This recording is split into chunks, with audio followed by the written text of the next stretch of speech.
किसान भाइयों, ये समय है गेहूं की बुआई का। और किसान भाई चयन कर रहे हैं विभिन्न प्रकार के गेहूं। इसमें एक ऑप्शन या एक विकल्प के रूप में काला गेहूं आ रहा है। तो इस संबंध में बात करते हैं।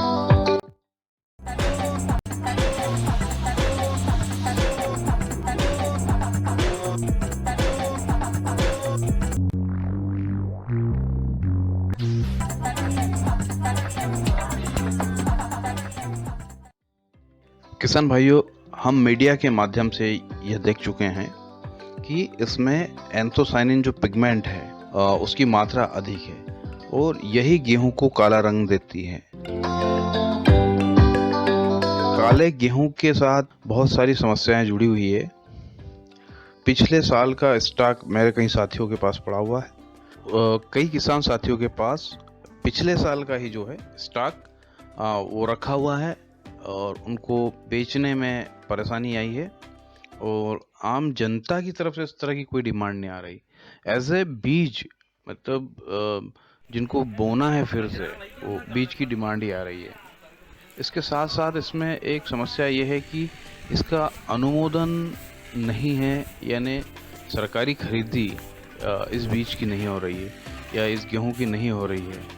तो जो अगर बड़े पैमाने पर अगर कोई किसान इसको पैदा करता है 100 हेक्टेयर 200 हेक्टेयर में, तो इसको थोक में बेचने की एक समस्या है। इसके अलावा अभी जैसे इंडस्ट्रीज़ में जैसे ड्यूरम गेहूं है या कठिया गेहूं है, तो इसका पास्ता बनता है, इसका रवा बनता है और बहुत सारे आइटम साउथ में यूज़ होते हैं, तो उसकी डिमांड है। लेकिन काले गेहूं में इस तरह का अभी इंडस्ट्री का कोई भी अट्रैक्शन नहीं है। इंडस्ट्री में ऐसा कोई भी प्रोडक्ट डिजाइन नहीं हुआ जिससे इसकी इंडस्ट्री लेवल पर बहुत पूछ परख हो, बहुत डिमांड हो। अभी आटे या रोटी के रूप में भी कोई इसको उपयोग नहीं कर रहा है। आम जनता केवल अभी ये प्रचार हुआ है, लेकिन आम जनता द्वारा इसको अभी एक्सेप्ट नहीं किया गया है कि इसको 10% या 20% गेहूं के साथ, दूसरे गेहूं के साथ मिलाकर खाए। जैसे एक मिश्रित अनाज या मल्टीग्रेन का एक ट्रेंड है जिसमें गेहूं के साथ ज्वार मक्का आदि पिसा के लोग खाते हैं। इस प्रकार का भी कोई ट्रेंड अभी इसमें डेवलप नहीं हुआ, क्योंकि अभी पब्लिक में बहुत ज़्यादा डिमांड नहीं है। पिछले 2-3 सालों में हमने ट्रेंड देखा किसान भाइयों कि डॉलर चने का रेट एकाएक ऊपर गया और ये जो डॉलर 3-4 हज़ार रुपये कुंटल बिकता था, वो 15,000 रुपये कुंटल तक बिकने लगा।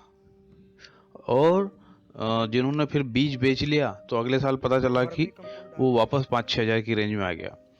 तो ये हमको ध्यान रखना है किसान भाइयों कि इस तरह का कोई ये एक ट्रैप भी हो सकता है, तो इसमें बड़ी मात्रा में नहीं बोया जाए। खुद के उपयोग के लिए या थोड़ा एक्सपेरिमेंट के रूप में उसको बोया जाए, और जब इसकी मार्केट में डिमांड आ जाएगी तब इसको बड़े पैमाने पर खेती करना चाहिए।